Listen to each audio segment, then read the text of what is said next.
Below her, on the gravel sweep, the wheels of the first carriage had just begun to slow. October 1814. Renmore Park in the north of Derbyshire, a property of moderate beauty and considerable debt, its rose garden past its second frost, its west wing shut against a winter still 6 weeks away. Sibylla Renmore was 22 years old, her mourning gown the colour of pewter, a spaniel of uncertain lineage asleep on the linen chest at her feet. She had a straight back and a face that had been schooled into a particular kind of quiet, not blank, but composed. She had been folding sheets for most of an hour. Her stepmother's laugh, 3 rooms away, had reached her the way small stones reach a still pond. Tell me in the comments where in the world you are listening to this story from. The town, the hour, I read everyone. And if these stories of dukes and ladies help your heart breathe a little more slowly, leave your subscription here. It is my quiet way of knowing that you have come back. This is a work of fiction set in Regency, England. Names, characters, and situations are entirely imaginary. Any resemblance to real persons or events is pure coincidence. The laugh Sibylla had heard was the one her stepmother reserved for observations intended to land without the dignity of a direct address. It was a small laugh, well-mannered, aimed sideways into the room, the sort of laugh that landed on a footman and rebounded off him toward the person it was actually meant for. Sibylla had grown up inside its trajectory. She had learned at 17 that if she pretended not to hear it, the laugh had nowhere to land, and eventually turned around and went home. The words she had heard were these: "Let her walk to the village." They had been offered to a housekeeper who did not want them, in the tone of a woman offering a small piece of hard candy to a child she does not like. Mrs. Marchmont had received them the way housekeepers receive most things in that house, with a face like a folded napkin. And Sibylla, who had come downstairs at 10:30 with the intention of asking whether the pony trap might be spared for an hour to fetch ribbon and thread, had turned very quietly at the base of the stairs, gone back up, and finished folding the linen. She would walk. It was 1.75 miles, mostly downhill on the way out, and she had walked it before. There was a comfort in the specific distance of it. 1.75 miles was long enough to feel like a decision, and short enough not to feel like an accusation. She had put on her bonnet with the expression of a woman closing a door. Her father, Sir Cornelius Renmore, had died in the spring of 1810. Sibylla had been 18. Her mother had died 4 years before that, when Sibylla was 14, of a cough that had not seemed serious in July and had killed her in September. Between those 2 dates lay the whole geometry of Sibylla's life at Renmore Park, and after them lay everything that had happened since. Her father had married Lady Verity Ashenbrook 14 months after her mother's funeral. Lady Verity had been 31 years old, the daughter of a viscount with more titles than acres, a woman with a very fine profile and a very fine understanding of the arithmetic of remarriage. She had brought a lady's maid, 3 trunks, and a son from her first marriage, Master Fletcher Marchwood, then 11, now 19 and away at Cambridge, and she had arranged her belongings in Renmore with the confidence of a woman who did not intend to move them again. Sir Cornelius, in his last months, had done a great many quiet things that no one had seen. He had ridden into Chesterfield in weather that did not warrant riding into Chesterfield. He had spent long afternoons behind the closed door of his library with a solicitor from a firm no one at Renmore recognized. He had written letters and sealed them and posted them himself, walking down to the village lane with the letters inside his coat, because he did not trust his own footman with them. He had done all of this with the expression of a man settling accounts, and when Sibylla, on the last morning he was well enough to sit up, had brought him his broth and asked whether there was anything he needed, he had looked at her for a long moment and said, "All has been provided for." She had thought at the time that he meant the estate. She had thought he meant the roof of the west wing, which had begun to leak in a way that required attention. She had not understood then that the sentence had a lower shelf.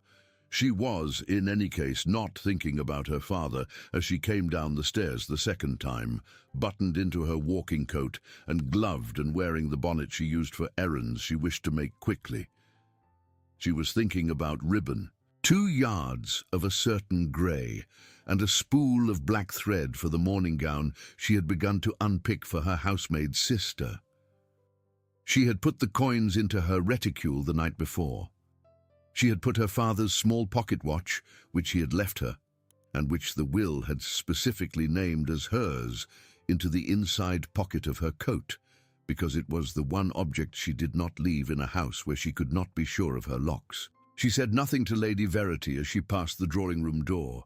Lady Verity, as it happened, was standing at the window with her back to the room, arranging a spray of hothouse chrysanthemums into a tall bronze vase. It was a very deliberate back. Sibylla walked past it. Outside, the air was the colour of pewter also. October had come in high and cold that year, the leaves off the beeches earlier than usual, the ground already hard under the pale morning grass. The lane out of Renmore Park ran down through a strip of old parkland, past the wall of the neighbouring estate, the vast stone wall of Pembridge Court, the colour of old tea, and then curved to the right at the crossroads and dropped into the village of Netherby under Wynne, where there were 4 shops, a public house, a post office, and a small dressmaker's who kept ribbons of every grey imaginable. Sibylla walked with her hands in her pockets and her eyes on the middle distance. She was not, she noted, particularly unhappy. She had learned to want nothing she was unlikely to receive, and the practice had given her wrists their particular efficiency and her walking a particular pace. She had gone perhaps half a mile when she heard the first wheels. It was not 1 carriage, it was 3, and then, from farther back on the lane, a 4th. They came round the curve behind her with the quiet, ordered decorum of vehicles that had been told very precisely where to go and when to stop, and had chosen to follow the instructions to the letter. The lead pair was a match set of dark bays, their harness polished, their tack the dark plum leather of a livery she had not seen for months. She recognized it before she recognized the crest. The crest, when she saw it, was the crest of the Duke of Pembridge. She stopped in the lane. The first carriage drew level with her and slowed and halted. The second stopped a length behind. The third and the 4th stopped in sequence, each with the same measured obedience, until the whole train of them lay in a stately, wheel-quiet line along the edge of the wood. The footman on the box of the lead carriage did not meet her eyes. He climbed down with a neatness that suggested he had climbed down for exactly this reason. He was young, perhaps 20, and his face had been arranged into the specific kind of blankness that footmen achieve when they have been given an instruction they do not entirely understand. He held a folded piece of paper in one gloved hand. He offered it to her at arm's length, the way one might offer a document to a magistrate. "Miss Renmore," he said. "Yes," she said. She took the paper. It was folded twice, sealed with wax the colour of dried blood, and there was no direction on the outside. She broke the seal with her thumb. The note was written in a hand she had never seen. It was a small, dense hand, the letters upright, the pen pressure even, the ink very black. It said this: "The clause in your father's settlement agreement, Article 7 regarding household conveyance, was registered with the Court of Chancery on the 14th of March, 1810. I have informed your stepmother's solicitor of its contents this morning. There was no salutation. There was no signature. There was no inquiry as to whether she wished to be collected. There was no other word on the page." Sibylla read it twice. She read it a third time. Then she folded it in quarters, along the same creases that had been in it when it had left the sealing wax, and she put it into the inside pocket of her coat, alongside her father's pocket watch. She stood for a long moment in the lane, looking at the 4 carriages, and the 4 coachmen on their 4 boxes, and the 8 matched bays, and the plum livery, and the crest on the doors, and the young footman still standing with his hand outstretched, waiting. "Which one?" she said. "Whichever your ladyship prefers," said the footman. He had said, "your ladyship," by accident, as young footmen sometimes do when they have not been briefed on the precise degree of address, and his ears reddened. She did not correct him.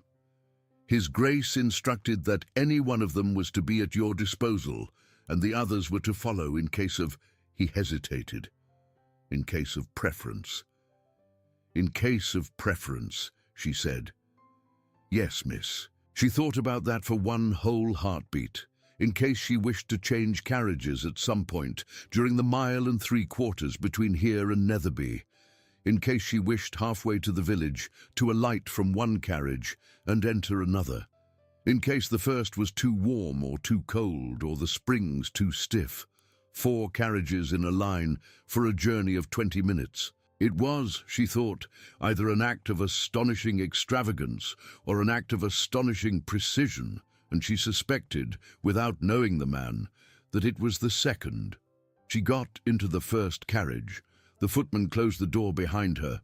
The lead coachman clicked his tongue, and the bays leaned into the traces, and the whole quiet procession of the Duke of Pembridge began to move down the lane toward the village of Netherby-under-Wynn. She sat very upright on the plum-lined seat, her gloved hands folded in her lap, and she looked out of the window at the beech trunks going past, and she thought, not about the Duke, not about the claws, not about her stepmother's face. She thought about the specific greyness of the grey ribbon she wanted, and about whether the dressmaker would have the length she needed in stock, and about whether she should also purchase, for the housemaid's sister, a small paper of pins. The village was reached at 11 minutes. She got out of the carriage at the crossroads by the pump and told the coachman she would return in half an hour. He touched his hat. The other 3 carriages drew up behind, and the 4 coachmen and their 4 teams stood in a placid line along the edge of the green, and every soul in Netherby-under-Wynn who had eyes at a window used them. Sibylla bought her ribbon.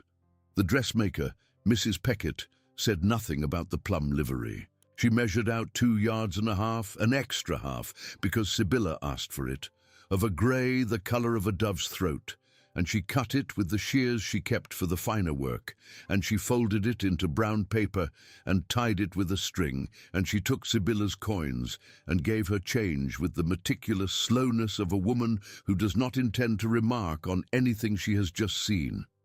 Sibylla bought her thread at the mercer's. She bought the paper of pins she had thought of. She stopped at the post office and posted a letter to her old governess in Sheffield that she had written the night before. She was back at the pump 23 minutes after she had left it, and she got into the first of the 4 carriages again, and the whole procession turned and began the slow climb back up the lane toward Renmore Park. She thought, on the way back, of the Duke's note. She thought of the phrase household conveyance, and of the phrase your father's settlement agreement, and of the specific date, the 14th of March, 1810. Her father had died on the 9th of April, 1810. He had registered this clause, whatever it was, 26 days before he died. She thought of the sentence he had said to her, holding the broth she had brought, on the last morning he was well enough to sit up. All has been provided for. She thought of that sentence for the rest of the drive. She did not think about the Duke. She had made herself over the years extremely good at not thinking about certain things, and the Duke of Pembridge was one of them. The carriage stopped at Renmore's front door at 19 minutes to 12. The footman handed her down. Lady Verity was standing in the entrance hall in a dark morning gown of a fabric that had cost more than the household could sensibly afford, her hair arranged with the careful negligence of a woman who had spent 40 minutes making it look as though she had spent none. Her expression, as Sibylla came through the door with her brown paper parcel and her small parcel of thread, was the expression of a woman who had recently swallowed something architectural. "What in the name of God," she said quite quietly, "is the meaning of that?" And she waved a hand at the 4 plum-liveried carriages now drawing away down the sweep. Sibylla removed her bonnet. "A courtesy, madam," she said, "from the Duke." She did not raise her voice. She did not smile. She did not, for that matter, look particularly at her stepmother. She walked past her, into the small parlour at the back of the house that she had converted, in the 4 years since her father's death, into what amounted to her own quiet study, and she closed the door behind her with the softness of a woman who has never in her life slammed a door and does not intend to begin. She sat down at the small writing desk under the window. She took the note out of her pocket. She spread it flat on the wood. She read it again. Her hands were, she observed with some interest, quite steady. Her heart was doing what she suspected other people's hearts did in situations of this kind. There was a very small dog, somewhere far down inside her chest, barking. Her father had thought of everything. He had simply not mentioned it to anyone who might have made use of it sooner. The solicitor came the following morning. His name was Mr. Osric Halstead, of Halstead and Prendergast in Chesterfield, and he was a man of perhaps 65, spare and precise, with the kind of face that had been reading small clauses for so long that it had, over time, come to resemble one. He was shown into the library. Sibylla had already been up for 2 hours. She had, at her stepmother's tight-lipped instruction, put on the better of her 2 afternoon gowns, a dark grey with black trim, made for her by the same Mrs. Peckett the year before, and creditable enough in a country library on a morning in October. Lady Verity was in the doorway of the library when Mr. Halstead was shown in, and Lady Verity's face was the face of a woman who had had a very difficult night. Mr. Halstead bowed to Lady Verity. He bowed separately to Sibylla. He set his leather case on the library table and unbuckled it with the deliberation of a man opening a door he had opened many times before. "Miss Renmore," he said, without looking up. "Lady Verity, I have with me certain documents pertaining to the estate of the late Sir Cornelius Renmore. I had understood from a letter received yesterday evening that certain particulars of these documents may not have been sufficiently well understood by all parties. I have therefore taken the liberty of coming down in person." He said this without irony. Mr. Halstead did not use irony. He did not need it. He removed from his case a bound folder of papers tied with red tape. He untied the tape. He set the folder open on the table. The settlement agreement. He said, "Executed by Sir Cornelius on the 14th of March, 1810, in the presence of 2 witnesses, and registered on the same day with the Court of Chancery in London. Article 7 concerns, as you may recall, madam, the provision of household conveyance for the late Sir Cornelius's daughter, Miss Sibylla Renmore, and her lawful attendants, upon any and all reasonable occasions requiring conveyance for the duration of her spinsterhood or, in the event of her marriage, for the duration of her life, to be met at the discretion of the trustee named in the 3rd schedule, and to be provided, if not by the estate of Renmore Park itself, then—" He turned a page. "Then, by the express and irrevocable undertaking of the second party to the trust, the Duke of Pembridge, whose ducal establishment lies contiguous with the property of Renmore Park, and whose forebears have held the estate of Pembridge Court since 1742. Lady Verity in the doorway did not sit down. Sibylla did. She sat down at the far end of the library table, with the light from the tall window on her left, and she folded her hands on the table in front of her, and she looked at Mr. Halstead with an expression that had entirely of its own accord become extremely attentive. "Say that again," said Lady Verity. Mr. Halstead did not look up. He said it again, word for word.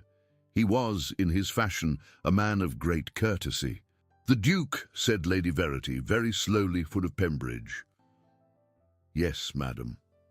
"Undertook," said Lady Verity, "in 1810, before he was the Duke."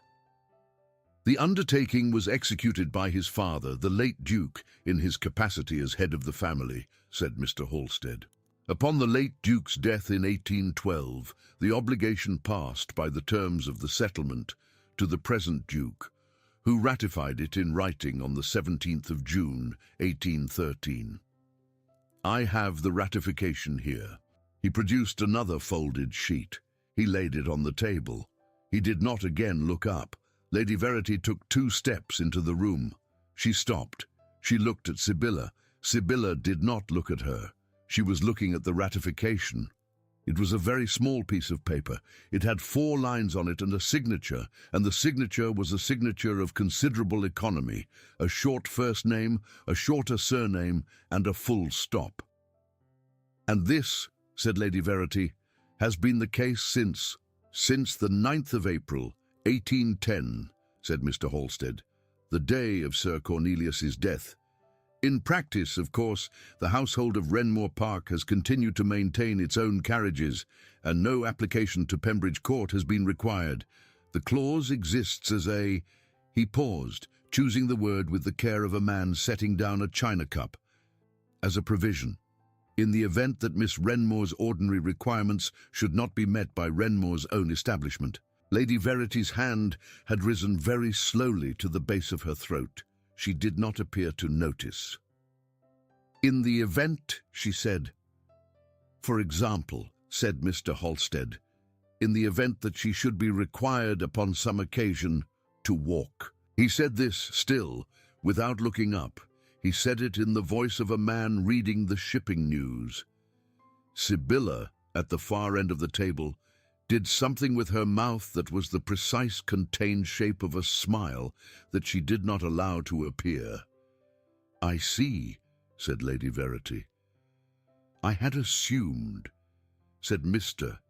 Halstead, and he did now at last raise his head, and he looked at Lady Verity with the specific mild gaze of a lawyer who has just discovered that he holds a small pair in a game the other party has been treating as whist. "That His Grace's man of business had communicated the substance of the clause to your own solicitor at some point prior to yesterday. I understand now that he had not." "He had not," said Lady Verity.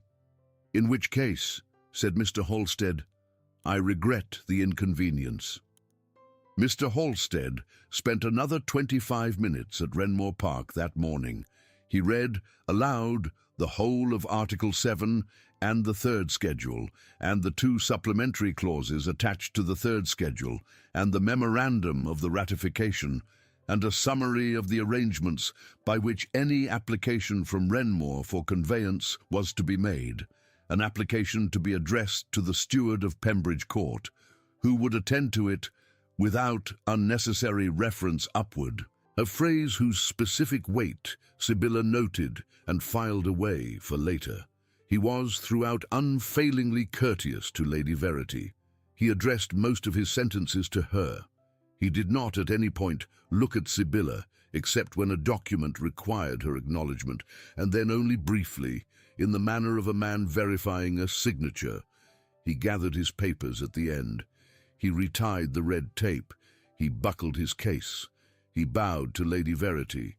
He bowed separately to Sibylla. He said without emphasis, "Miss Wrenmore, my firm remains, of course, at your disposal in any matter arising from the settlement."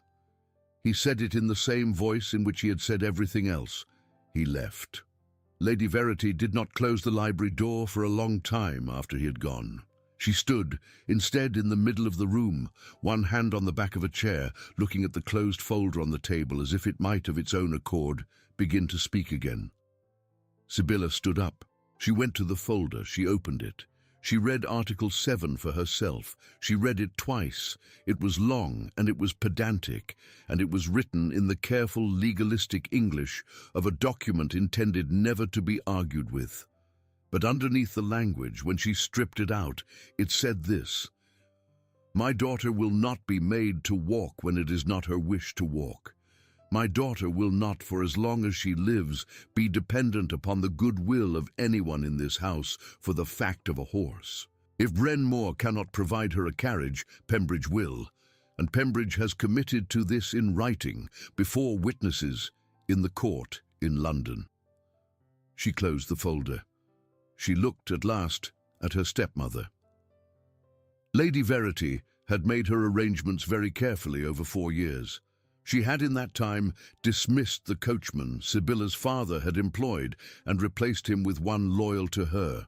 She had leased out the second carriage. She had persuaded, by a series of small economies that always fell on the same side of the household, that the pony trap was too old, and the mare was too lame, and the roads were too rough. She had, in short, made it very difficult for Sybylla to leave Wrenmore unless Lady Verity chose to permit it. She had done this quietly, over years, with the patience of a woman building a wall, one stone at a time. She had believed until 11 o'clock the previous morning that the wall was finished. She did not now look at Sybylla. She looked at the folder. "Your father," she said. "My father," said Sybylla, "was more thorough," said Lady Verity, "than I had understood." "Yes, madam." Lady Verity turned and walked out of the library. She did not close the door behind her. Sybylla did. That evening, Sybylla wrote a letter of her own. She wrote it in her small parlour at the back of the house, with the lamp lit and the fire made up, and her father's pocket watch on the desk beside her paper, because there were moments in which it helped to have his weight there. She wrote to the Duke of Pembridge. She wrote very briefly. She did not begin, "Your Grace." She did not begin, "Sir." She began, instead, without any address at all, in the same manner in which he had written to her. "I have this morning had the substance of Article 7 read to me by my father's solicitor. I understand now what I did not understand before. I have taken the liberty of returning the carriages to your steward. I thank you." She signed it. She sealed it.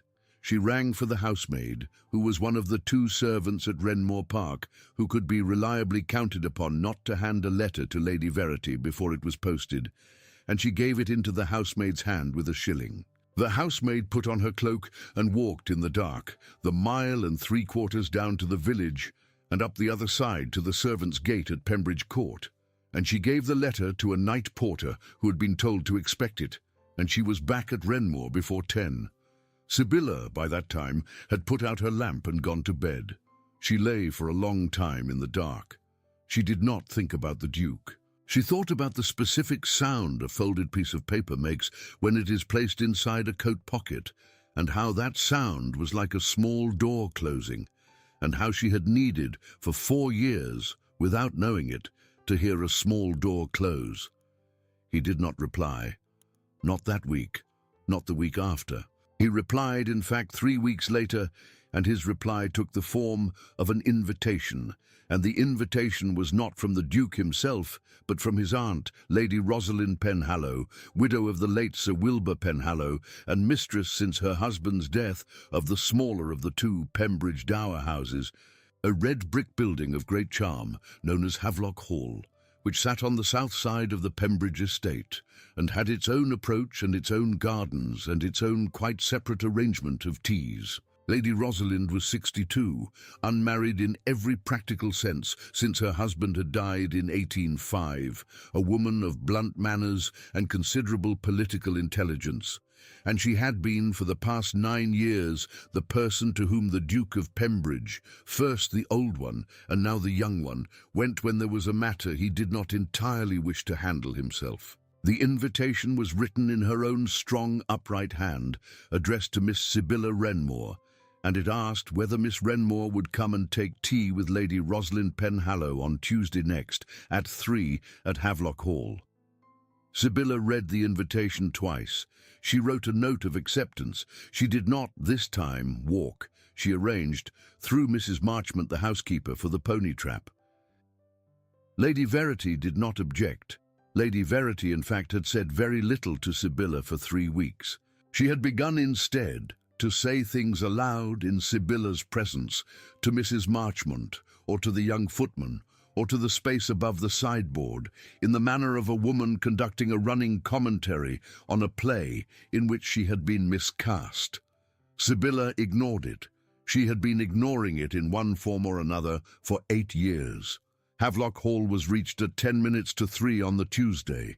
The lane through the Pembridge estate was long and beautifully kept, an avenue of limes half shed of their leaves, and the house at the end of it was smaller than she had expected and warmer. Lady Rosalind Penhallow received her in a first-floor sitting-room papered in green, with a fire made up, and a small fat dog on a cushion by the hearth, and a Chinese cabinet in one corner filled with objects that had clearly been collected by a woman who had once travelled a great deal. Lady Rosalind herself was tall, thin, upright, dressed in dark plum silk of a much earlier fashion than any woman younger than 50 was still wearing, and she had a face that reminded Sybylla, quite distinctly, of a wintering owl. "Miss Renmore," said Lady Rosalind, "sit down. There is bread and butter, and there is seed cake. Do not eat the seed cake. It is dry. My housekeeper is a saint, but she cannot bake." Sybylla sat down.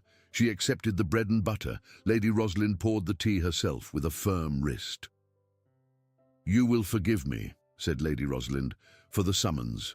I said to my nephew last week, 'Either you find your feet in this matter, sir, or I will find them for you.'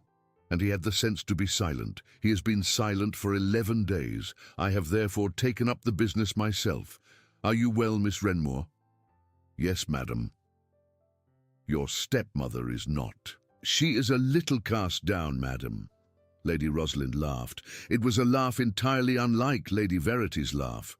It was a full laugh, aimed straight forward into the room, the laugh of a woman who did not care where it landed. "A little cast down," she said. "You are your father's daughter, Miss Renmore. Your father was a man of a particular kind of quiet, and you have inherited the quiet. You knew my father, madam." "I knew your father for 30 years, said Lady Rosalind. "I danced with him twice in 1789, and neither of us enjoyed it. He was not a dancer. He was, however, an excellent listener, and there are 2 kinds of men in this world worth an hour, and the second kind is even rarer than the first. Drink your tea." Sybylla drank her tea. Lady Rosalind watched her over the rim of her own cup with the expression of a woman making, in silence, an inventory. She set her cup down. "I have, Miss Renmore, a question for you. I will ask it plainly, because I have no patience for the other kind of asking. It is this.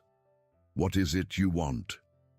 Sybylla set her own cup down. She thought about the question. She thought about it with the same slow deliberation she used for accounts. Do not answer too quickly. Do not answer with the answer that suggests itself first. That answer is almost always someone else's.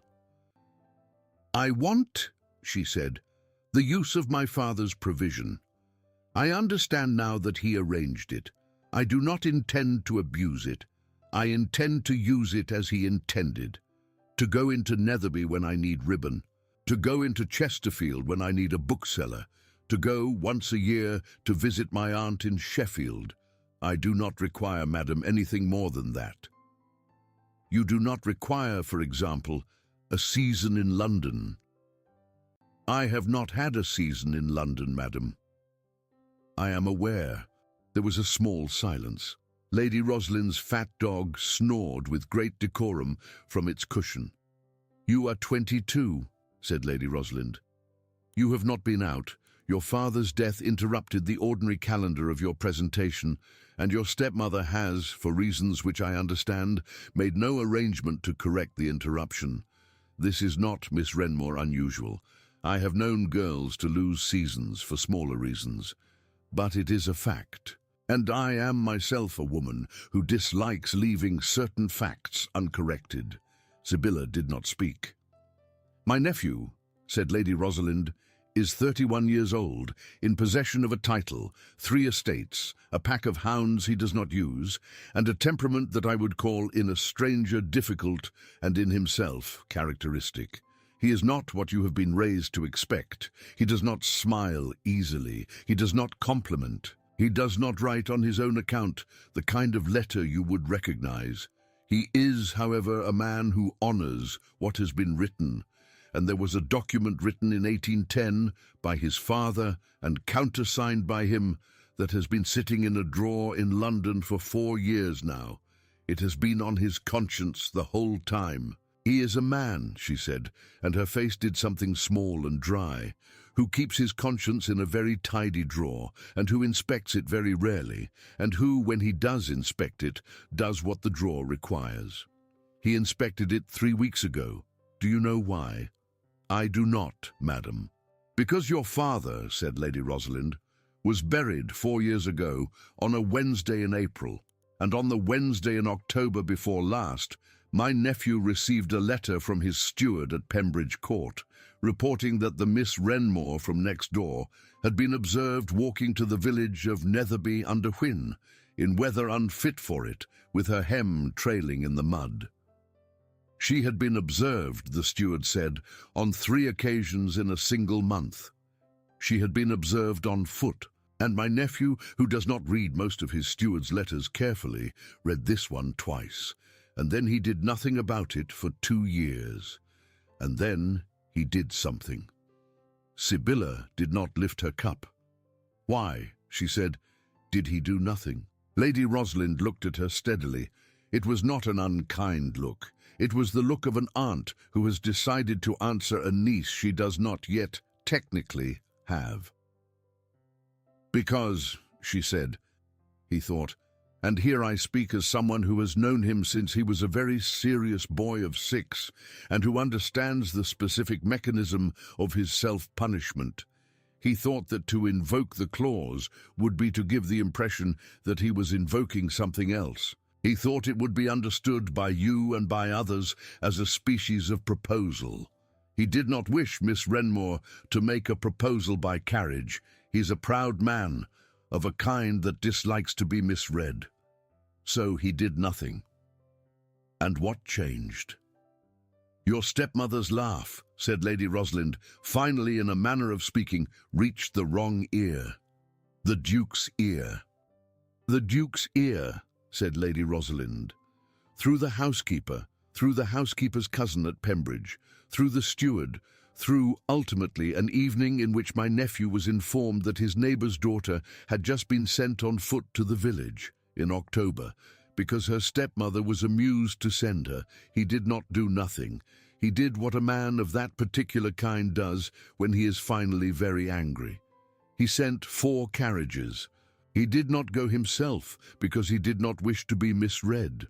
He sent the carriages and the note and my address, and he then wrote to me last Friday and asked me to have you to tea, because he was aware he is not Miss Renmore, a fool, that he had, in the sending of the carriages, done a thing which the county would talk about for 6 months, and that any further move by him should be for the moment held back, and that if you wish to know anything further, you might ask me. And I might tell you, and he would not be there, and so I have.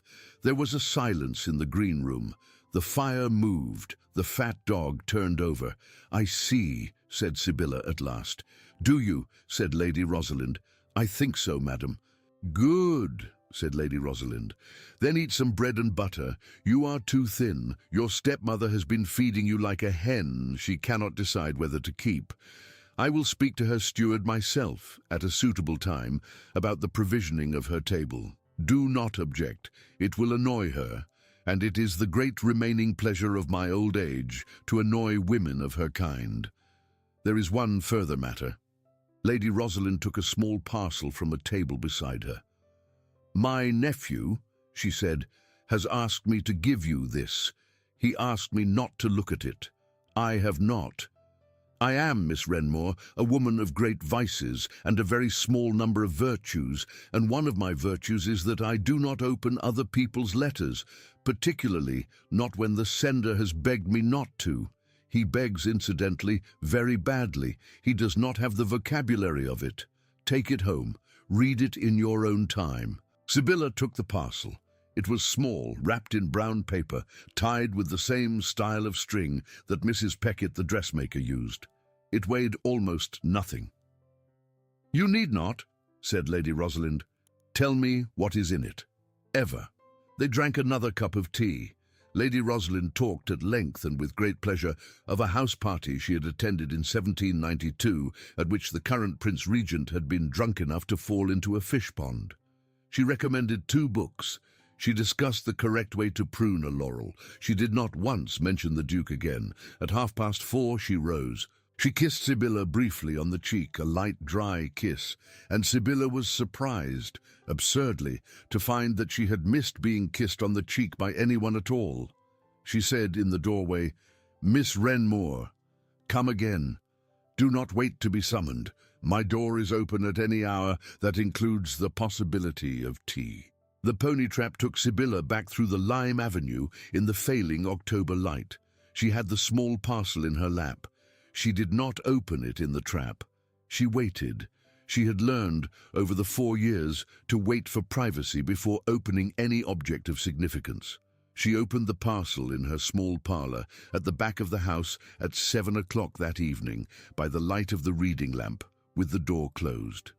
Inside the brown paper was a second, smaller wrapping of tissue. Inside the tissue was a book.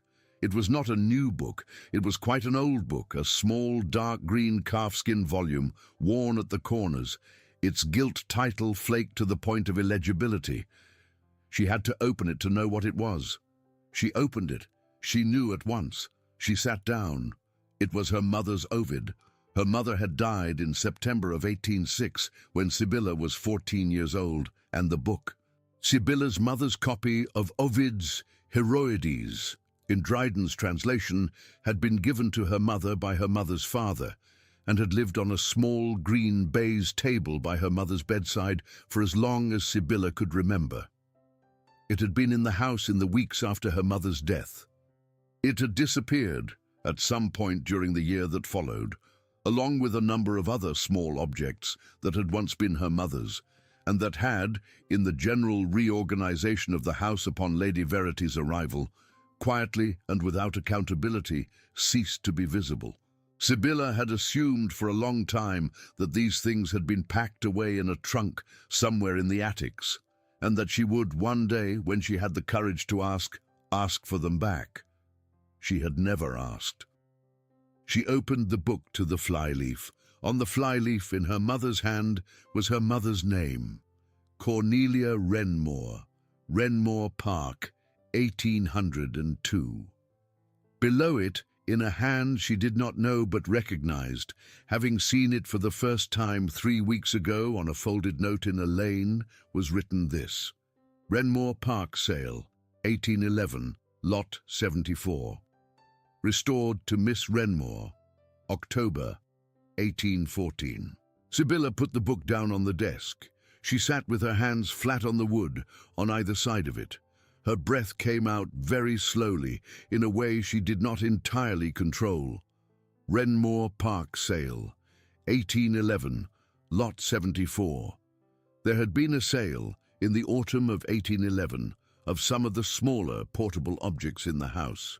Lady Verity had explained at the time that certain items had needed to be sold to meet certain debts of the late Sir Cornelius. The debts had never been itemized. The items sold had, at Lady Verity's discretion, been almost exclusively objects that had belonged to Sibylla's mother. The Ovid had been one of them.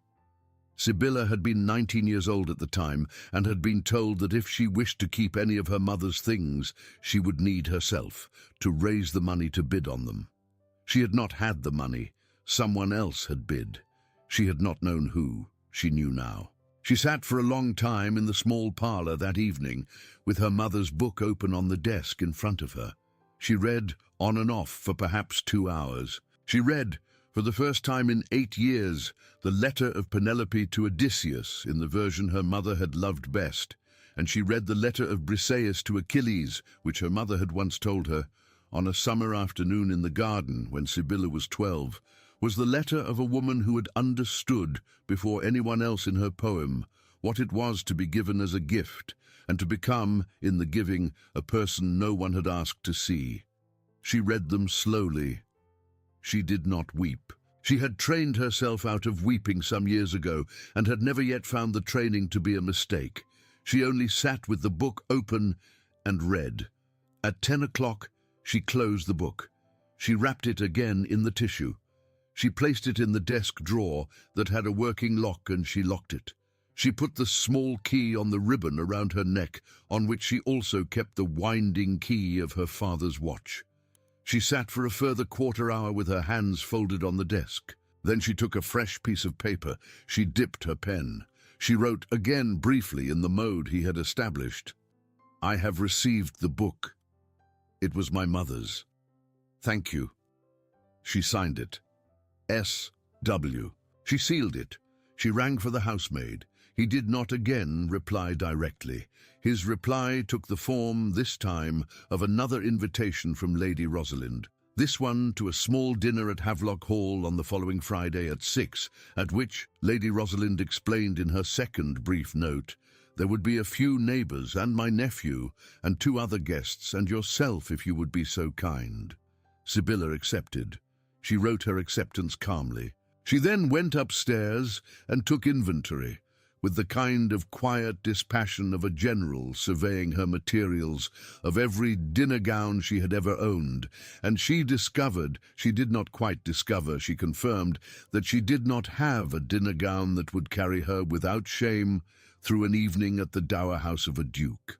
Every gown she had was either half-mourning or dowdy or 4 years behind. She was, at 22, dressed like the woman a household economy had wanted her to be. She did not mention this to Lady Verity. She dressed the housemaid Ellen in her only good winter coat and sent her again at dusk down the lane to Havelock Hall, with a very carefully worded note for Lady Rosalind that explained, with as much dignity as she could manage, that Miss Renmore found herself, upon reflection, insufficiently equipped in the matter of evening dress to attend the small dinner on Friday, and that she must, with regret, decline. Ellen returned within the hour with a note. The note was 2 lines long. It said, in Lady Rosalind's strong, upright hand, "My dressmaker is Mrs. Ives of Chesterfield. She will call on you at Renmore at 11 tomorrow morning.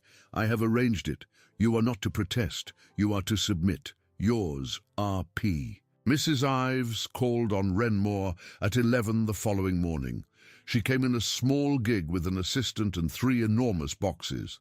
She spread her materials, at Sibylla's request, in the small parlour at the back of the house, with the door firmly closed. She measured Sibylla without ceremony, in her chemise, in front of a long glass, and she pronounced Sibylla's waist as good, and her shoulders as narrow, and her arms as sensible, and she then, over the next hour, cut and pinned a dinner gown of ivory silk with a low ruched neckline and short puffed sleeves and a narrow beaded trim, and she promised delivery, complete, by the Thursday morning. Sibylla asked, in a low voice, what the arrangement was. Mrs. Ives, who did not on the whole mistake the situation, said, without lowering her eyes from her needle, that the account had been settled in advance by her ladyship at Havelock Hall, and that if Miss Renmore wished the matter to be handled between herself and Lady Rosalind without further reference, she, Mrs. Ives, would consider that the professional norm. Sibylla said she would. The dress was delivered on the Thursday morning. Sibylla tried it on, alone, in her bedroom, with the door bolted. She looked at herself in the long glass. She had not seen herself in ivory silk since she was 17 years old. She looked, briefly, like her mother. She stood very still. Then she took the dress off and hung it in her wardrobe, and locked the wardrobe, and went about the business of the day. On the Friday, at 5:30, she rode in the pony trap from Renmore to Havelock Hall, wrapped in her mother's old evening cloak of dark green wool, which had been hanging in the linen room for 8 years, and which the housemaid Ellen had, in secret, brushed and aired for 2 days. She wore in her hair the single string of small pearls her mother had left her. She wore on her left wrist her mother's small enamelled bracelet. She wore nothing else that had belonged to any other woman. She arrived at Havelock Hall at 10 minutes to 6. Lady Rosalind met her in the entrance hall. "You look," said Lady Rosalind up and down, "like a woman. Well done, Mrs. Ives. Come in." There were 9 at dinner. The company had been chosen with the specific care of a woman who did not intend to give the county more to say than it already had. The Vicar of Netherby and his wife, Sir Godfrey Larchmont, a widower of 65, who had known Sybilla's father. Lady Larchmont's unmarried sister, Miss Constance Vane, whom Sybilla had not met before, but who took to her at once. A very old cousin of Lady Rosalind's, Colonel Waverley, who was deaf in one ear and delighted about it. Mr. Oderic Halstead of Halstead and Prendergast, whom Sybilla was surprised to see and who bowed to her in the drawing-room before dinner with the same measured courtesy he had used in Renmore's library. And coming in last, from the other side of the room, with his aunt's small, dry glance already fixed on him from the fire, the Duke of Pembridge. He was, Sybilla registered, in the space of the first 3 seconds, tall. He was, she registered in the 4th second, less like his aunt than she had expected. His hair was very dark. His face was a face that had settled some years before into a particular expression, an expression not of coldness, but of concentration, as if he were at all times engaged in a calculation he could not entirely put down. He was dressed with the discipline of a man who did not wish his dress commented upon. His eyes were, Sybilla registered in the 5th second, a very light grey, and the light grey was, when they turned on her, the most unnerving thing about him. He crossed the room. He stopped at a proper distance. He bowed. "Miss Renmore," he said. "Your Grace," she said. She curtsied. It was, she was pleased to note, a curtsy of exactly the correct depth. Her mother at 11 had drilled her in curtsies, and the drill had lasted. "I am very glad," he said, "that you were able to come this evening. I am very glad," she said, "to have been asked." He looked for a moment as if he intended to say something further. He did not. He looked instead at his aunt with the expression of a man consulting a compass, and his aunt from the fire gave him the small, dry look of a woman satisfied that he was at present on his correct bearing. He bowed again, briefly. He moved away. Dinner was announced. He did not take her in. He took in, quite properly, the wife of the vicar, who was the senior lady after Lady Rosalind. Sybilla was taken in by Colonel Waverley, who had the good ear on Sybilla's side and who was entirely delightful. She sat at table between the Colonel and Sir Godfrey Larchmont. The Duke was placed on Lady Rosalind's right, at the head, 4 places away from Sybilla and diagonally opposite. He did not, throughout the soup, look at her once. He did not, throughout the fish, look at her once. She observed him when she could, sideways, over the rim of her glass. He listened to Lady Rosalind. He answered when spoken to. He allowed his glass to be refilled twice and his plate to be changed. He ate the way he did most things, she suspected, which was with efficiency and without joy. During the second remove, Sir Godfrey Larchmont, who had said kind things about Sybilla's father for the whole of the first course, began, with the innocence of an old man who was aware he was in the company of interesting people, to describe an incident that had occurred at Renmore in 1809, when Sir Cornelius, in the middle of a summer's afternoon in the library, had risen from his desk without a word, put on his coat, ridden 2 hours to Chesterfield, spoken for a quarter of an hour with a solicitor, ridden back, and taken his tea in the drawing-room at 7, and refused all afternoon to say a word about where he had been. "A very deep man, your father," said Sir Godfrey. "A man of great quiet. He had a quality, I do not quite know how to name it, of doing his important business alone, and of not troubling anyone else with the doing. He arranged his affairs, I think, entirely without consultation." Sibylla said only, "Yes, sir." He did. At the head of the table, the Duke of Pembridge, who had been looking at Lady Rosalind, did not turn his head. His hand, which had been holding a glass, lowered the glass to the cloth. He set it down without a sound. He did not still look at Sibylla. But he had heard. She felt this. She could not have explained how she had felt it. She felt it in her sternum. She felt it the way one feels the eye of a horse that has decided to consider you before it decides whether to move. After dinner, the ladies withdrew. Lady Rosalind in the drawing-room was a woman transformed. She talked. She drew Miss Vane out. She made the vicar's wife laugh 3 times.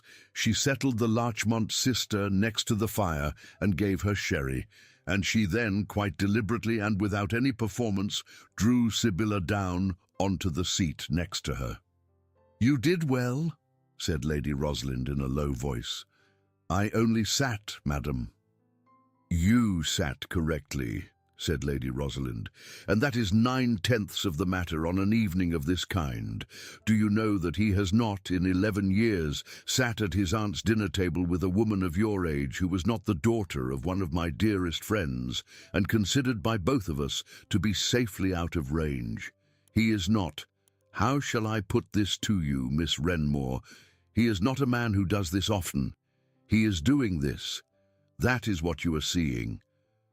"I do not," said Sibylla, "quite know what I am seeing." "No," said Lady Rosalind, "nor should you. It is bad manners in a young woman to see too clearly too early. Give him another 6 weeks." The gentlemen came in from their port. Colonel Waverley was drawn into a discussion of a horse he had once owned. The vicar sat down at the pianoforte in the far corner and played very softly and quite badly a Handel air. Mr. Halstead, with a small nod to Lady Rosalind, took himself to the writing table in the corner and became absorbed in a book. And the Duke of Pembridge, who had not looked at Sibylla throughout dinner, walked directly across the room and sat down, at a proper distance, on a small chair that was, in the arrangement of the drawing-room, the chair that a man sat in when he intended to speak to a woman on a sofa. Lady Rosalind, from Sibylla's other side, took Miss Vane by the elbow and moved her with great skill to the fire. Sibylla was, without quite knowing how it had happened, alone with the Duke. He did not, for perhaps 10 seconds, speak.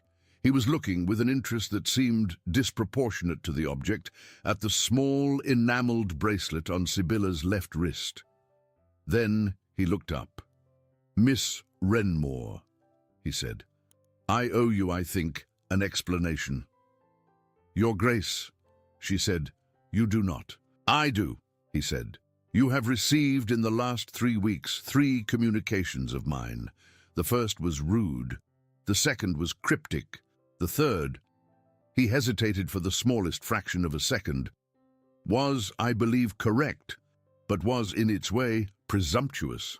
I do not on the whole presume with strangers. I have hesitated a long time in the matter of Article 7. My hesitation was, in retrospect, its own species of discourtesy.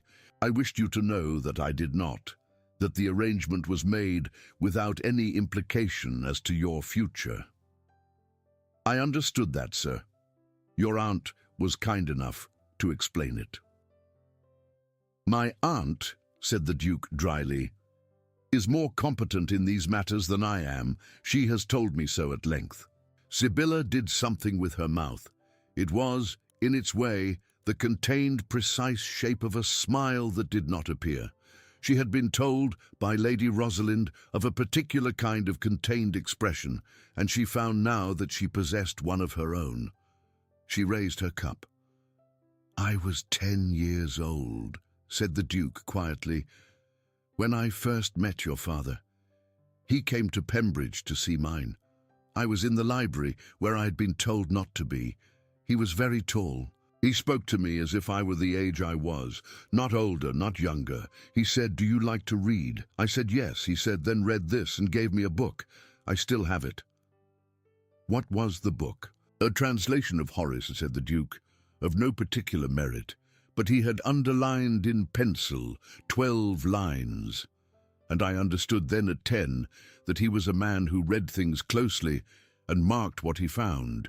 I understood later that he arranged his affairs the same way, and when he asked my father in the winter of 1809 for a certain undertaking on your behalf, my father agreed, and I signed the ratification when I came into the title without hesitation. I have not at any point considered the obligation onerous.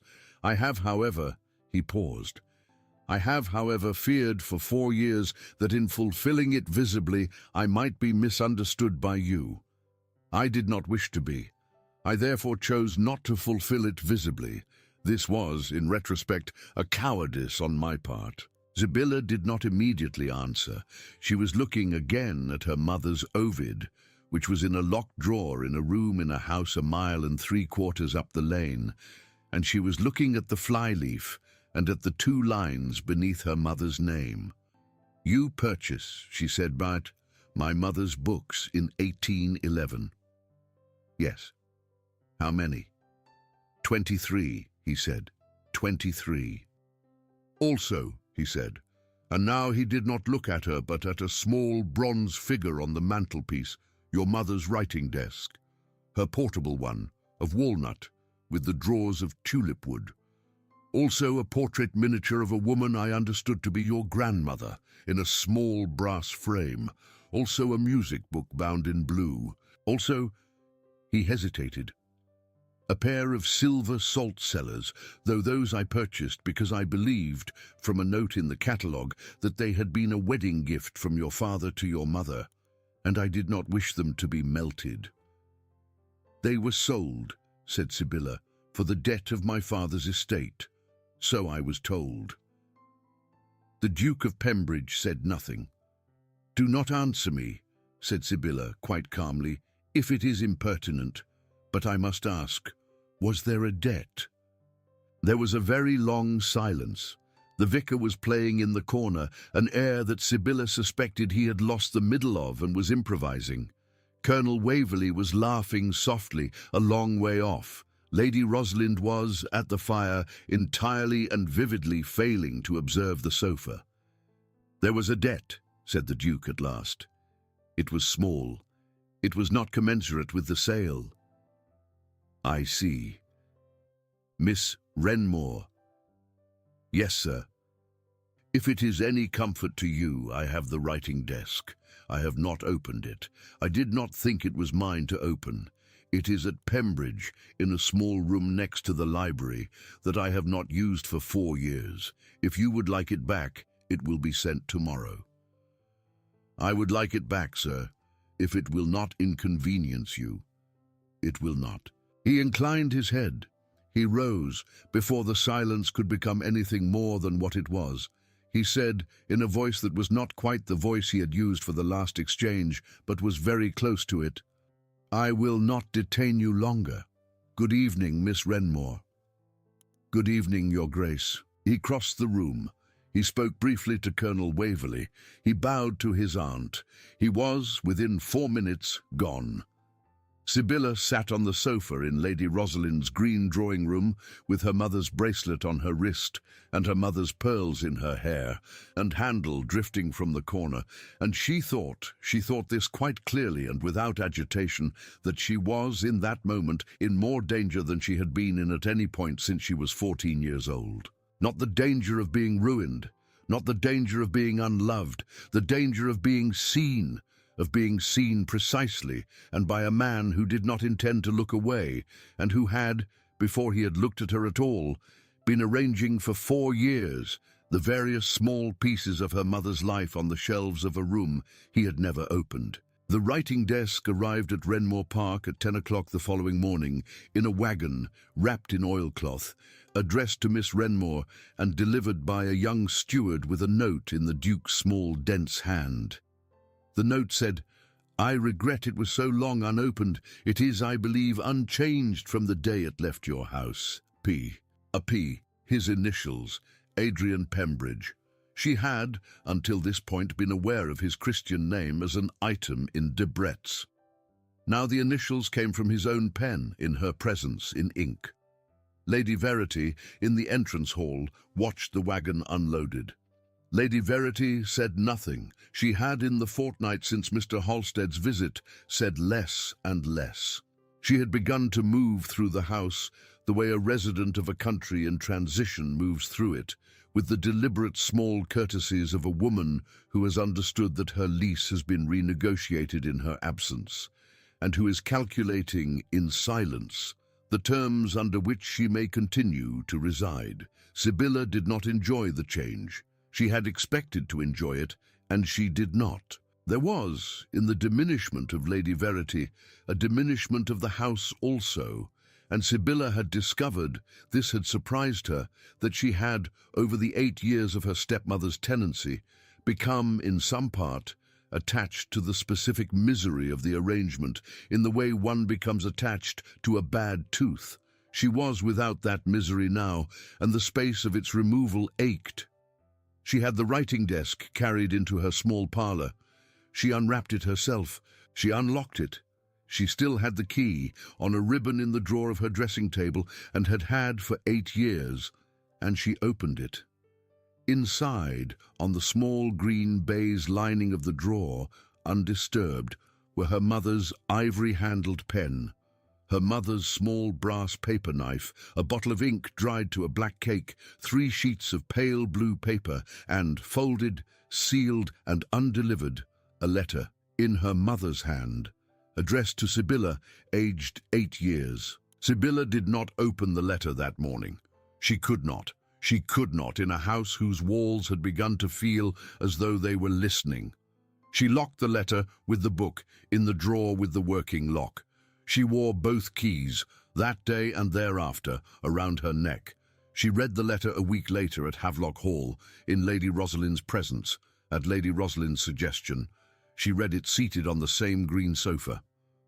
Lady Rosalind read a novel, ostentatiously on the opposite chair, and did not, at any point, look up.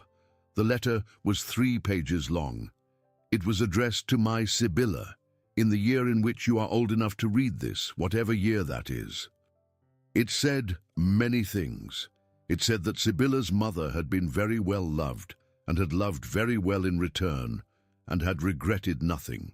It said that Sibylla's father was the finest man her mother had ever known, and that Sibylla should not, in any grief that came, forget this.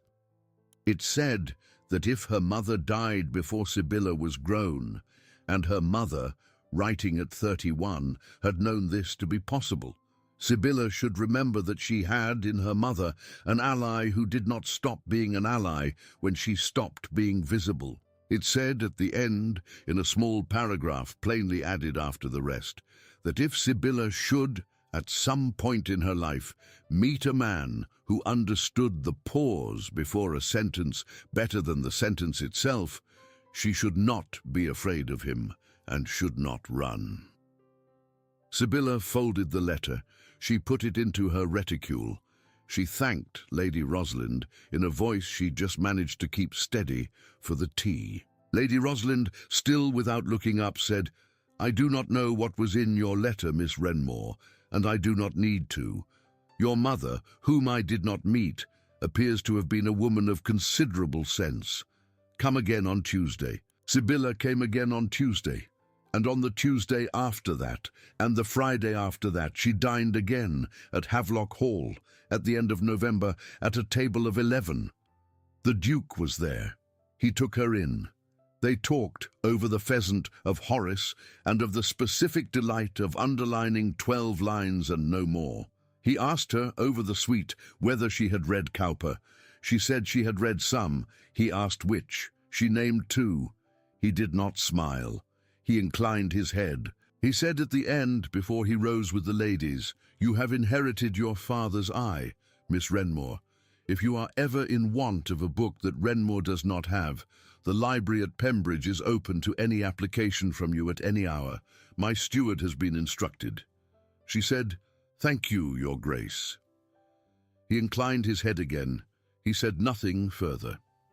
By the end of November, the county had begun to talk. It was the sort of talk that a county of that kind produces. Quiet, careful, delivered in low tones at the ends of pews, or over cards at a house whose hostess had known Sybilla's mother, or in the back room of the dressmakers, where Mrs. Peckett, who had 3 months earlier folded a length of dove-grey ribbon into brown paper without saying anything, now folded lengths of a great deal else, and was asked by the wives of local squires who had never before entered her shop small, quiet questions about the specifics of Miss Renmore's measurements, and gave, with the pointed innocence of a woman conducting a private orchestra, uninformative answers. By the second week of December, Renmore Park had received 4 callers of a rank it had not received in 8 years. Lady Verity received them all with punctilious grace, in the drawing-room, in her best morning gown, with the tea service that had, until very recently, been kept in the cabinet in the small dining-room. She smiled. She poured. She said, with the composure of a woman who understood that she was under observation, that her stepdaughter was, thank you, in excellent health, and would be down shortly. Sybylla came down in her second-best gown, and sat and drank tea and answered questions with the careful brevity of a woman who understood that her own name was, in that season, worth its own weight in silver. She was very tired at the end of each visit. She slept badly for a week. She began then to sleep better, and she then realized with some surprise that the sleeping better was because she had stopped, quite quietly, being afraid. The first ball of that country winter was held at Larchmont Grange on the 18th of December. Sir Godfrey Larchmont's widowed son, a widower himself of some considerable acreage and no particular claim to Sybilla's interest, held it in his own house, a substantial red-brick house set in 3 miles of gently rolling land, and invited the whole neighbourhood, and the whole neighbourhood came. Sybylla went in a new dark red silk that Mrs. Ives had made in November, without Lady Rosalind having said a word, though the account was, of course, once again already settled. She went in the same pony trap.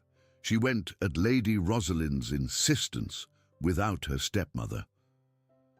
Lady Verity, at Lady Rosalind's dry suggestion, had unfortunately developed a headache that Lady Rosalind hoped would resolve by the following morning. She danced twice with Colonel Waverley's much younger nephew, Mr. Reginald Waverley, a good-tempered subaltern on leave from a garrison in Portsmouth, who had, throughout the country dance, tried to explain to her the reasons for his admiration of the new Duke of Cumberland, and had been throughout endearingly and entirely bad at it. She danced once with the Vicar of Netherby. She danced once with Sir Godfrey.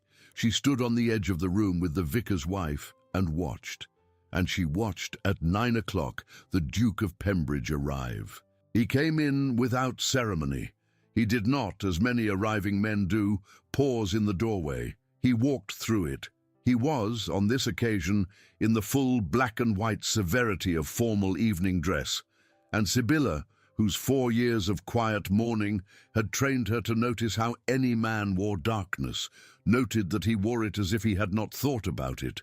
He spoke to Sir Godfrey's son. He spoke to Lady Rosalind, who had arrived earlier in her own carriage and was seated in state on a small sofa near the fire. He spoke to 2 or 3 other people. He did not, in the first 15 minutes of his presence, look at Sybylla at all. She was not, she found, offended. She had begun, over the past 6 weeks, to understand a specific quality of the Duke of Pembridge that Lady Rosalind had, on the first afternoon, only sketched. He did not do more than one thing at a time. If he was speaking to Sir Godfrey, he was speaking to Sir Godfrey. He was not, from the corner of his eye, considering the room. He was not, with half a mind, aware of who was where. He gave, always, all of his attention to the thing in front of him. It was a kind of politeness, though most people would not have recognized it as one. Sybylla now did. At 20 minutes past 9, he crossed the ballroom to where she stood with the vicar's wife. He bowed to the vicar's wife first, at the specific correct depth for a vicar's wife. He bowed second to Sybylla, at a depth exactly 1 degree lower than a formal minimum. "Miss Renmore," he said, "may I have the honor of the next set?" She said, "Yes, Your Grace." That was the entire exchange. He bowed again. He withdrew to the side. The next set was announced at 9:30. It was a quadrille. He came for her at the correct moment. He offered his gloved hand. She placed hers in it. They walked the length of the room to their place in the set, and the room, which had not gone quiet, went, briefly, still. Sibylla was aware of the stillness in the way she was aware of the cold pressure of the pearls at her throat. She danced. She had been well taught at 10 years old by the same aunt who now lived in Sheffield, and the drill had lasted here too. She danced the quadrille without a single misstep. So did he. He was not, she noted, a natural dancer. He was a precise dancer, which was a different thing. He acquitted the set with the courtesy of a man who understood that dancing was a social ritual and that its correct performance was owed.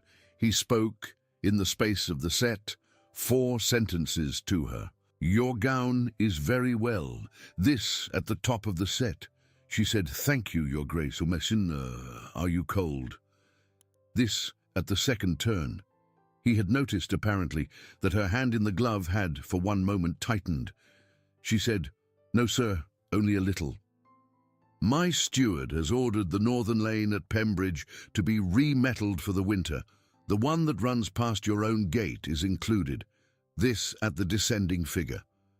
She looked at him. He did not look at her. He was correctly watching the set. She said, "Thank you." He did not answer. "Miss Renmore." This at the very end of the dance, as he bowed, only her name. And then, in a lower voice, a phrase that took her a moment to hear properly, because he did not raise his eyes to hers as he said it. "There will be in January a small dinner at Pembridge. You will be asked." He straightened. He offered his arm. He walked her back to the vicar's wife, whom he thanked with correct courtesy for having spared Miss Renmore for the set. He bowed. He withdrew. Half of the room had seen it. All of the room had seen it. Sibylla, standing by the vicar's wife, watched Lady Rosalind in her sofa by the fire apply her fan very slowly to her cheek in an expression of small, dry satisfaction. Sibylla did not, for the rest of the evening, dance again. She did not need to. The Duke of Pembridge had done what the Duke of Pembridge had come to do, and had left without ceremony at 10:10. She walked, as it were, home in the pony trap, in the moonlight, wrapped in her mother's green cloak. She sat, when she reached Renmore, in the small parlour for a long time with the fire made up. She had on her knee the letter. She had on the desk her mother's Ovid. She had not, at any point that evening, permitted herself to want anything she was not likely to receive.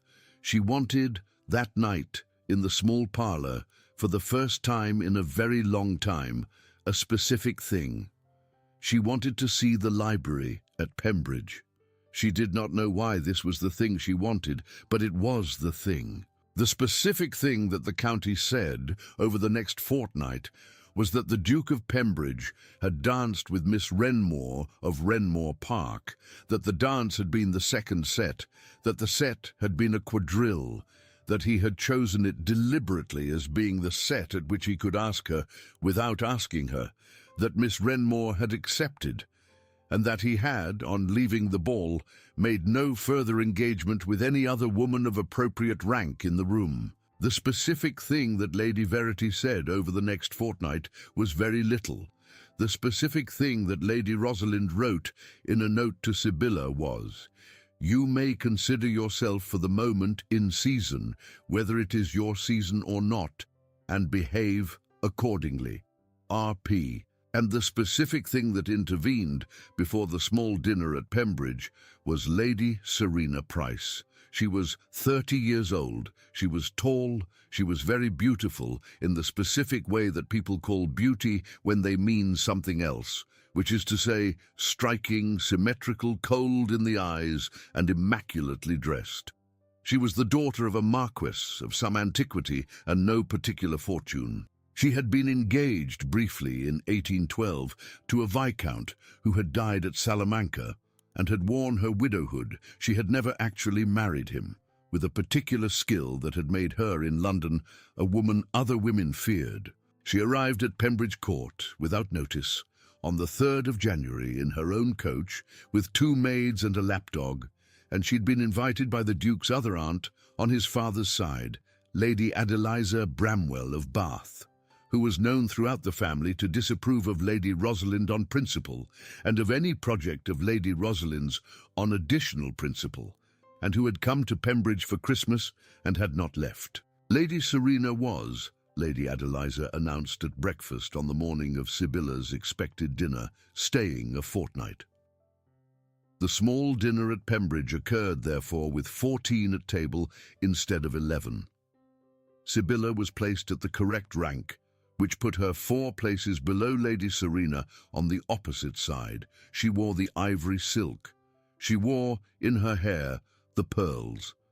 She had been told by Lady Rosalind in a whispered instruction upon arrival, only this: "He is not a fool. Do not be one either." The dinner was long. The dinner was, she registered this, a kind of test. Lady Serena talked. Lady Serena had a laugh, not unlike Lady Verity's, the polite sideways laugh, but deployed with a technical precision Lady Verity had never mastered.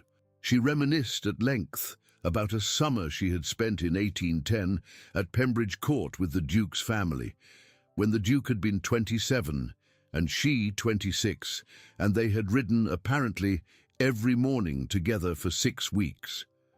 She used the Duke's Christian name twice at table. She used it both times with the deliberate small emphasis of a woman placing a card face up. She turned at the end of the fish and asked Sybilla whether Renmore's rose garden had recovered from the frost of 2 winters ago. Sybilla said it had not entirely. Lady Serena inclined her head with kindness and said what a great pity it was that the older gardens in the county had been let go, and how much it was a matter of the mistress of a house understanding, from her earliest days, that a garden required attention. She said this to Sybilla with the innocence of a woman who did not on principle use edged language, and who was, in that moment, using it entirely. Sybilla did not reply.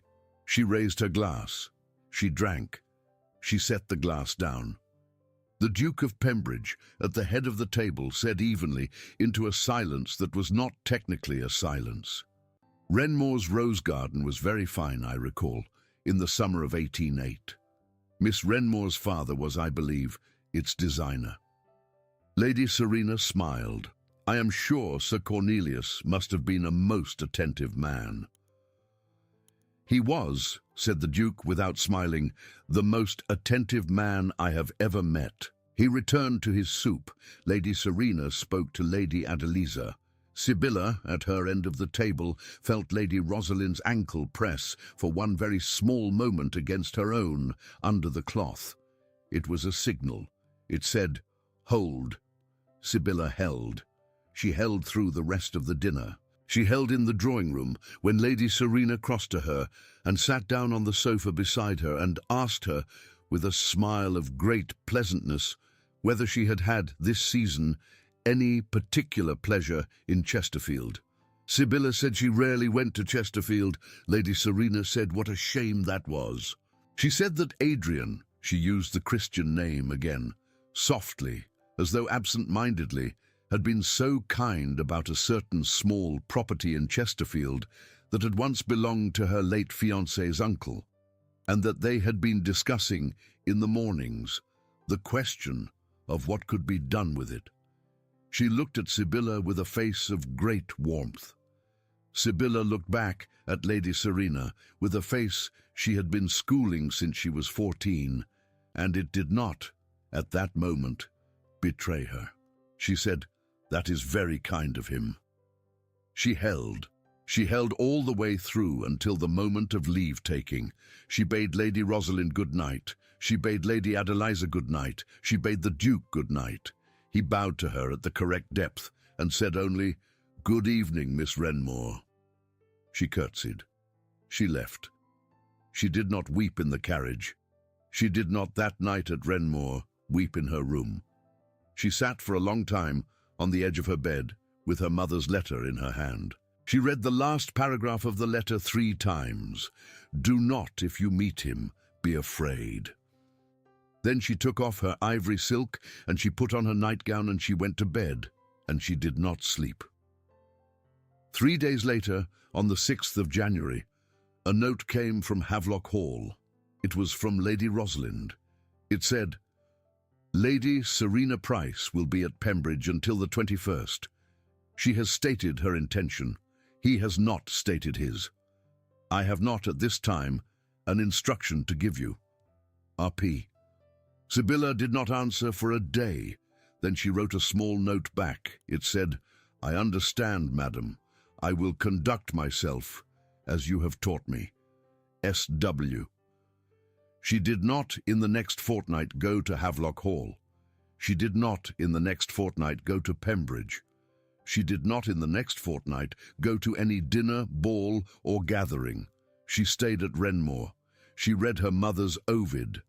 She rearranged the small parlour at the back of the house. She wrote 3 letters to her aunt in Sheffield. She ordered from Chesterfield a copy of Cowper's The Task. She waited. She waited also because Lady Verity had, in that fortnight, done something unexpected. She had begun to be kind. She had, on the 8th of January, come into the small parlour with a plate of pears baked with cinnamon, and had set them on the desk, and had said only, "You will forget to eat if you are not reminded." She had, on the 10th of January, sent Ellen up with a shawl of her own, a proper cashmere shawl, dark rose, that Lady Verity had brought from her own dowry, and had said, through Ellen, that the parlour was cold. She had, on the 12th of January, said at breakfast that she had been mistaken in the autumn about the matter of the pony trap, and had, since that date, no objection whatever to Sibylla using it for whatever purpose Sibylla required. Sibylla accepted the pears. She accepted the shawl. She accepted the change in the matter of the trap. She said, on each occasion, "Thank you, madam." She did not, on any occasion, look at Lady Verity in the eyes for longer than the exchange required, because she understood what she was watching. She was watching a woman rebalance a ledger. Lady Verity had, in the autumn, understood that certain of her powers had been curtailed. She was now, in January, understanding a second thing. She was understanding that Sibylla, in the spring of 1815, might be, without exaggeration, one of the great matches of the county. And Lady Verity, whatever else she was not a woman who confused what a ledger said with what her personal feeling said. She was rebalancing. Sibylla accepted the peers. She accepted the shawl. She said nothing about Pembridge. She did not, in that fortnight, mention Lady Serena's name. She did not mention any name at all. On the 16th of January at 3 in the afternoon, an unexpected letter arrived at Renmore. It came in the ordinary post. It was addressed to Sibylla in the small, dense hand of the Duke of Pembridge. It was 2 paragraphs. Miss Renmore, I have been informed by my aunt, R., that she has kept you apprised of certain particulars pertaining to the visit at Pembridge Court. I write not to add to those particulars of which you have sufficient. I write on a wholly separate matter. My Aunt Bramwell's visit will conclude on the 21st. On the 22nd, at 4 in the afternoon, I intend to be in the library at Pembridge, which is at the northeast corner of the ground floor, and which is entered from the small courtyard by a door of oak. Any Miss Renmore of Renmore Park who wish to visit the library at Pembridge, as she is entitled to do at any hour under the terms of an application to my steward, would find the library on that afternoon somewhat quieter than usual. Yours, etc., A.P. Sibylla read it twice. She sat in the small parlour and did not for a moment move at all. She thought with the very great precision of a woman who has decided that a matter now requires to be finally understood, that a man had, in his very deliberate way, invited her to a place where they might have a conversation which he could not, for reasons of visibility, have with her in a drawing-room. She thought also that the letter was, in itself, a species of accounting, that he had understood quite clearly that she had not attended any social event since Pembridge, that he had, in his fashion, understood also what was likely being said in the county in his own house by his other aunt and by the woman that other aunt had brought, and that he had chosen, in the plainest possible language he possessed, to distinguish himself from any conclusion that visibility would have implied. She wrote a note. It was one line. "I shall need on that afternoon a book. SWW." She sent the housemaid. The housemaid returned at 8 with a note. It said only, "There will be many, sir."